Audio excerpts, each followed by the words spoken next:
Dumating na sa New York si Ukrainian President Volodymyr Zelensky upang makipagpulong kay US President Donald Trump ukol sa lumalamig nitong sanctions sa Russia bago ang pagbubukas ng United Nations General Assembly.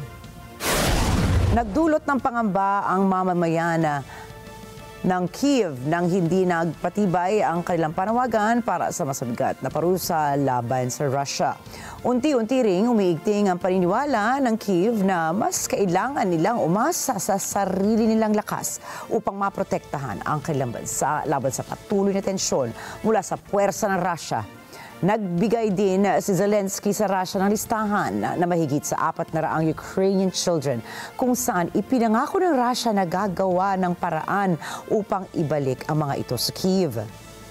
Далі, що стосується дітей, ми передали список з майже 400 дітьми руським.